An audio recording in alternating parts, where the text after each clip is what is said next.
Καλή σας μέρα! Τι μου κάνετε? Καλό μήνα! Μάρτης, Άνοιξη. Σιγά σιγά ο καιρός αλλάζει και ελπίζω και η διάθεση μαζί του να γίνεται καλύτερη και νομίζω σιγά σιγά νιώθουμε αυτή την τάση για φευγιό, την τάση να φύγουμε, να πάμε διακοπές, να πάμε κάπου μακριά από εκεί που μένουμε. Σκέφτηκα λοιπόν να κάνω σήμερα ένα βίντεο λεξιλογίου, ένα βίντεο ορθογραφίας κυρίως, ξεκινώντας από το ρήμα φεύγω.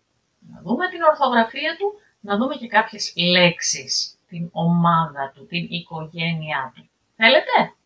Αν θέλετε, ελάτε μας.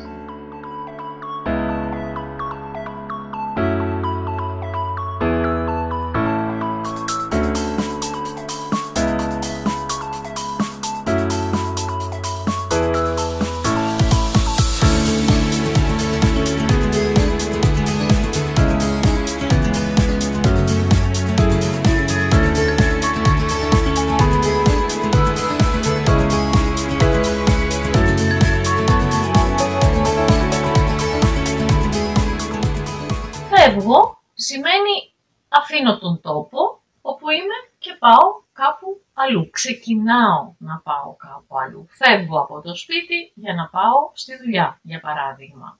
Το ουσιαστικό από το ρήμα φεύγω είναι η φυγή και πιο λαϊκά και καθημερινά το φευγιό. Όπως βλέπετε, το φεύγω δεν γράφεται με β αλλά με y. Και η φυγή επίσης γράφεται με y και αυτό είναι το χαρακτηριστικό ως προς την ορθογραφία. Όπου έχουμε φεύγα σχετικό με τη λέξη φεύγω θα είναι y και όπου έχουμε ουσιαστικό ξεκινάει με φ θα είναι επίσης y. Και πάμε να δούμε ποιες λέξεις είναι αυτές. Καταρχάς σύνθετα ρήματα. Ξεφεύγω. Φεύγω από κάτι, γλιτώνω από κάποιον κίνδυνο. Περίπου την ίδια σημασία έχει και το διαφεύγω. Λέμε διέφυγε την σύλληψη ο εγκληματίας. Κάποιος έκανε κάποιο έγκλημα αλλά δεν τον έπιασε η αστυνομία. Διέφυγε τη σύλληψη των να τον συλλάβουν, για αυτόν θα ήταν κάτι κακό, οπότε τους ξέφυγε. Μπορώ να πω ότι κάποιος που είναι άρρωστος πλέον διέφυγε τον κίνδυνο. Δεν κινδυνεύει πια. Φεύγω, έφυγα. Θα φύγω. Υ παντού. Το ουσιαστικό από το διαφεύγω είναι η διαφυγή. Επίσης έχουμε το ρήμα καταφεύγω. Ίσως όταν διαφύγω από κάτι χρειαστεί να καταφύγω κάπου. Καταφεύγω σημαίνει πάω κάπου όπου βρίσκω προστασία. Πάω κάπου για να προφυλαχτώ. Για παράδειγμα, υπάρχουν ορειβατικά καταφύγια στα βουνά που σκοπός τους είναι να προστατέψουν τους ανθρώπους που ανεβαίνουν πάνω στα βουνά σε περίπτωση κακοκαιρίας, για παράδειγμα. Αποφεύγω. Αποφεύγω κάτι ή κάποιον σημαίνει προσπαθώ να μην τον συναντήσω ή να μην έρθω σε επαφή με αυτό το πράγμα. Αποφεύγω να μιλήσω για κάποιο πράγμα. Αποφεύγω να κάνω κάτι. Προσπαθώ να μην το κάνω αυτό το πράγμα. Δηλαδή, φεύγω από κάτι. Αντίθετα, προσφεύγω σημαίνει προσπαθώ να βρω λύση σε κάποιο πρόβλημα χρησιμοποιώντας διάφορα μέσα. Για παράδειγμα, ο πολίτης αυτός, μην μπορώντας να βρει λύση στο πρόβλημά του, κατέφυγε στη δικαιοσύνη. Προσέφυγε στη δικαιοσύνη.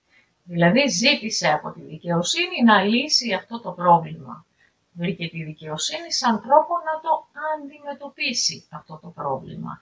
Η προσφυγή, η καταφυγή και το καταφύγιο, η διαφυγή είναι αντίστοιχα τα ουσιαστικά από αυτά τα ρήματα. Ο άνθρωπος που αναγκάζεται να φύγει από τον τόπο όπου κατοικεί γιατί κινδυνεύει η ζωή του, από διάφορους παράγοντες, είτε είναι πόλεμος, είτε είναι θρησκευτικές πεποιθήσεις, είτε πολιτικές πεποιθήσεις. Αυτός είναι πρόσφυγας. Φεύγει πηγαίνοντας κάπου αλλού για να βρει εκεί μία λύση στο πρόβλημά του. Το πρόβλημά του είναι ότι κινδυνεύει η ζωή του. Όταν βοηθώ κάποιον να φύγει, τότε τον φυγαδεύω. Φυγαδεύω. Η φυγάδευση. Μπορώ να φυγαδεύσω κάποιον του οποίου η ζωή κινδυνεύει. Αυτός θα είναι τότε ένας φυγάς. Κάποιος που έχει φύγει για να προστατεύσει την ζωή του. Πρόσφυγας, είπαμε συγκεκριμένη περίπτωση, είναι και ένας νομικός όρος διεθνής, πρόσφυγας, αυτός που φεύγει για να σώσει τη ζωή του, και φυγάς, αυτός που απλά φεύγει για να διαφύγει κάποιον κίνδυνο. Από κάτι κινδυνεύει. Έχουμε σύνθετες λέξεις όταν θέλουμε να πούμε ότι αποφεύγω κάτι, προσπαθώ να μην κάνω κάτι. Θα σας δώσω μερικά παραδείγματα τέτοιων λέξεων. Φυγομαχώ και η φυγομαχία. Φυγάς, φεύγω, τι αποφεύγω, την μάχη. Αποφεύγω να πολεμήσω. Όχι απαραίτητα με όπλα, μπορεί να πρόκειται για μια διαμάχη λεκτική, για παράδειγμα. Δεν έρχεται σε αντιπαράθεση κάποιος. Φυγομαχεί. Προσπαθεί να αποφύγει να έρθει σε αντιπαράθεση. Φυγοπονώ. Φεύγω, αποφεύγω, τι αποφεύγω, τον πόνο. Τον πόνο τον αποφεύγουμε όλοι, αλλά εδώ ο πόνος έχει τη σημασία της προσπάθειας, του κόπου. Αποφεύγω να κοπιάσω, αποφεύγω να δουλέψω.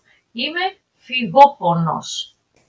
Αυτός που αποφεύγει τη δικαιοσύνη, αποφεύγει να μπει σε μια διαδικασία, σε μια δικαστική διαμάχη, ενώ πρέπει να μπει σε αυτή τη διαμάχη, τον καλούν στο δικαστήριο, αλλά δεν εμφανίζεται, είναι φυγόδικος. Φεύγει, αποφεύγει να πάει σε μία δίκη. Και αυτός που αποφεύγει να πληρώσει φόρους, μπορείτε να φανταστείτε πώς είναι. Εδώ το σύνθετο δεν έχει πρώτα τη λέξη φεύγω, έχει πρώτα τη λέξη φόρος. Αποφεύγω να πληρώσω φόρους. Φόρο διαφεύγω. Και τι είμαι τότε, είμαι φοροφυγάς. Δεν πληρώνω τους φόρους μου που μου αναλογούν. Και μια που είμαστε στα σύνθετα, να σας πω και μια λέξη από αυτές που φτιάχτηκαν στα ελληνικά όταν χρειάστηκε να μεταφραστούν, ας το πούμε, λατινικές λέξεις, είναι η λέξη φυγόκεντρος. Έχουμε στη φυσική φυγόκεντρες δυνάμεις, δυνάμεις που σπρώχνουν κάτι από ένα κέντρο προς τα έξω. Φεύγουν από το κέντρο. Υπάρχουν και οι αντίθετες δυνάμεις. Μήπως ξέρετε πώς λέγονται? Αυτό είναι δουλειά για το σπίτι. Μία πολύ ωραία λέξη από το ρήμα φεύγω είναι ο φευγαλέος, το επίθετο φευγαλέος, φευγαλέα, φευγαλαίο.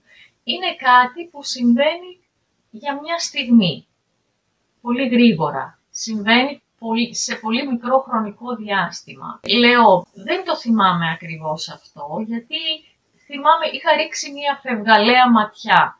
Δεν το πρόσεξα, δεν το μελέτησα, απλά το κοίταξα για λίγο. Μια φευγαλαία ματιά. Και έχουμε και το επίθετο φευγάτος για αυτόν που έχει ήδη φύγει.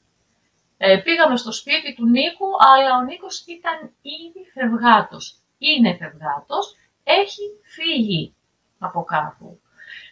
Αυτό έχει και μία έννοια διαφορετική λιγάκι στην αργό. Όταν λέμε για κάποιο άτομο ότι είναι φευγάτο, εννοούμε ότι δεν έχει και πολύ επαφή με την πραγματικότητα, ζει στον κόσμο του.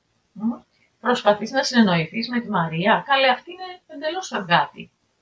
Είναι στον κόσμο της, δεν επικοινωνεί με την πραγματικότητα. Και μια που είμαστε σε όλα αυτά, να σας πω και μερικές εκφράσεις με το φεύγω. Μία έκφραση είναι το έφυγε από τη ζωή, φεύγει κάποιος από τη ζωή. Είναι ένας τρόπος να πούμε ότι πέθανε. Χθες έφυγε από τη ζωή ο ηθοποιός τάδε, ξέρω εγώ. Μου έφυγε η μαγιά. Έφυγε η μαγιά. Μάγκας. Είναι αυτός, με την αρνητική έννοια του μάγκα, που νομίζει ότι είναι κάποιος που πιστεύει, έχει μεγάλη ιδέα για τον εαυτό του. Μερικές φορές μπορεί να συμβεί κάτι και να μας φύγει η μαγιά. Να γίνουμε λίγο πιο μετριόφρονες, ακριβώς επειδή καταλαβαίνουμε ότι δεν είμαστε και κάτι ιδιαίτερο πια σε αυτόν τον κόσμο. Περνούσα έξω από την αυλή του σπιτιού και ξαφνικά άκουσα να γαβγίζει ένα σκύλος και να τρέχει προς το μέρος μου. Ήταν ένα τεράστιο μπουλντόγκ. Μου φύγε η μαγιά. Φοβήθηκα πάρα πολύ. Μπορούμε να πούμε και μου φύγε η ψυχή σε αυτή την περίπτωση. Μου φύγε η ψυχή. Τρόμαξα πάρα πολύ. Και φυσικά, αφού μου φύγε η μαγιά και μου φύγε η ψυχή μόνο στο άκουσμα και στη θέα του σκύλου, εγώ όπου φύγει, φύγει. Άρχισα να τρέχω, έφυγα πολύ γρήγορα. Όπου φύγει, φύγει. Αυτά για σήμερα νομίζω. Σκέφτομαι να βάλω κάτω μία μικρή ασκησούλα, έτσι περισσότερο για να είμαστε σε φόρμα, να βρείτε ποιες λέξεις ταιριάζουν πού και ίσως να γράψετε διαφορετικές μορφές των λέξεων, ρήματα, κάτι τέτοιο. Δεν ξέρω αν σας αρέσει αυτό ή αν σας φαίνεται χρήσιμο, αν θέλετε γράψτε το κάτω. Αυτά για σήμερα. Θα τα πούμε, ελπίζω, την επόμενη εβδομάδα. Μέχρι τότε να είστε όλοι και όλες καλά. Γεια σας.